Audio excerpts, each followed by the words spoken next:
Operation cyber संग्राम के तहत हमने म्यूल अकाउंट पे एक बड़ी कार्रवाई की है। इसमें हमने 6 मुलजिमों को गिरफ्तार किया है और सैकड़ों करोड़ों की जो म्यूल अकाउंट के थ्रू ट्रांजैक्शंस जानकारी में आई है।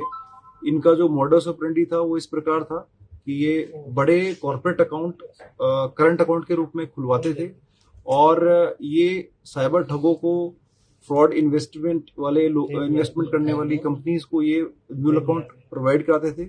इसकी एवज में इनको यूएसडीटी और डिफरेंट क्रिप्टो करेंसीज के रूप में कमीशन प्राप्त होता था और ऑर्गेनाइज तरीके से ये लोग काम करते थे। अभी प्रथम दृष्टया हमने 6 लोगों को गिरफ्तार किया है, परंतु इसके अंदर काफी बड़ा नेटवर्क इन्वॉल्व है। उस पूरे नेटवर्क का खुलासा करने के लिए हमने विशेष एसआईटी का गठन किया है। शरण कांबले जी जो एडिशनल एसपी हेडक्वार्टर है और काफी अच्छा काम उन्होंने स्पेसिफिक केस में किया है, शुरू से ही इसमें लगे हुए हैं। वो इस पूरी एसआईटी को हेड करेंगे।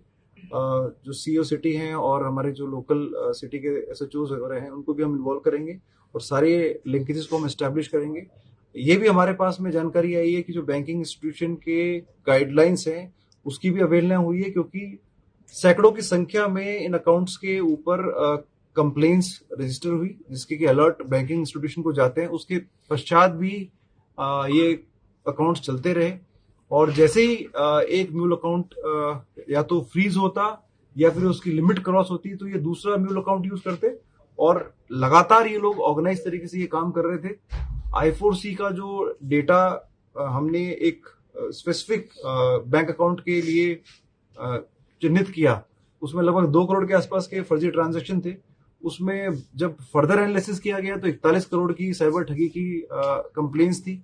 उसके बाद जब इन मुलजिमों को उठाया गया, इनके पास में काफी हमें बैंकिंग पासबुक, बैंक की पासबुक, बैंकिंग ट्रांजैक्शन की डिटेल्स और उसके अलावा फोन में काफी एविडेंसेस मिले हैं।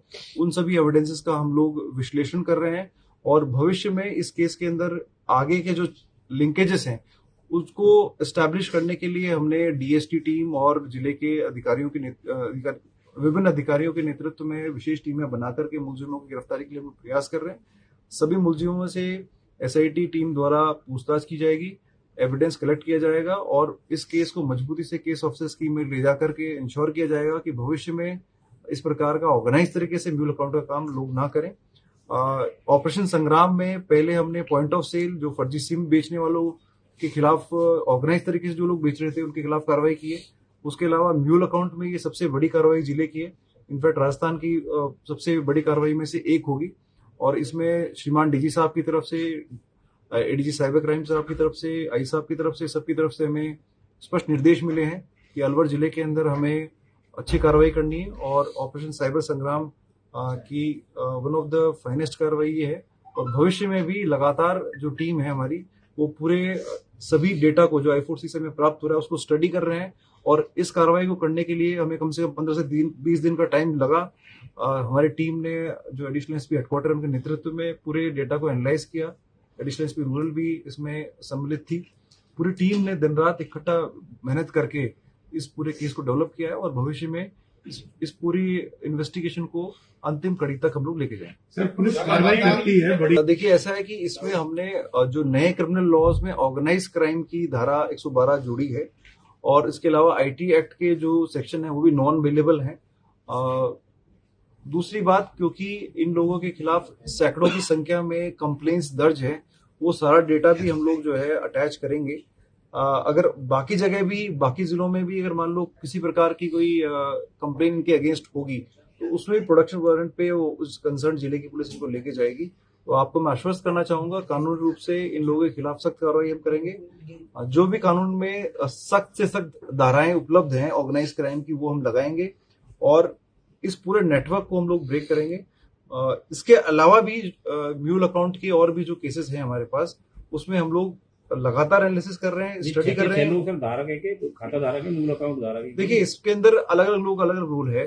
कुछ लोगों का रोल म्यूल अकाउंट खोलना है, कुछ लोगों का रोल जो साइबर ठग है और ऑनलाइन गेमिंग करते हैं उस तरह के लोगों से संपर्क स्थापित करना है, कुछ लोगों का रोल म्यूल अकाउंट धारकों को तैयार करना है। तो इस तरह से ये पूरी चेन ऑर्गेनाइज तरीके से काम करती है। हर व्यक्ति का जो है अलग अलग रोल है उसके अलावा हमारे पास में डिजिटल एविडेंसेस के रूप में जो चैट्स इनकी आपस में मिली है, उससे इनका क्रिमिनल कॉन्स्पिरेसी, प्लानिंग, विस्तृत रूप से चीजें जो है हमारे सामने आई हैं, उसमें हम विस्तृत अनुसंधान कर रहे हैं और मोटा मोटी जो मॉडस ऑपरेंडी समझ में आया वो आपको हमने बताया। इनके पास में यूएसडीटी के रूप में आती थी, कुछ इनके जो क्रिप्टो अकाउंट है वो भी फ्रीज हो रखे हैं, उसकी भी हम लोग गहनता से जांच कर रहे हैं, परंतु प्रथम दृष्टया ये सामने आया है कि काफी बड़ी मात्रा में इनको लाभ हुआ है और ये क्राइम करने से इनको कमीशन प्राप्त हुआ है। मेनली यूएसडीटी के रूप में इन्होंने ये कमीशन प्राप्त किया है, उसके भी एविडेंसेस हमें मिले हैं,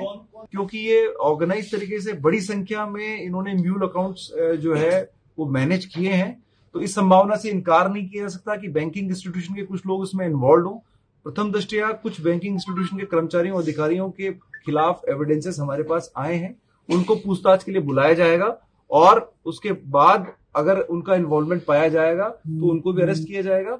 यदि इसमें किसी बैंकिंग के कर्मचारी की कोई लापरवाही है तो उस संदर्भ में वरिष्ठ बैंक के अधिकारियों को विभागीय कार्रवाई के लिए बताया जाएगा।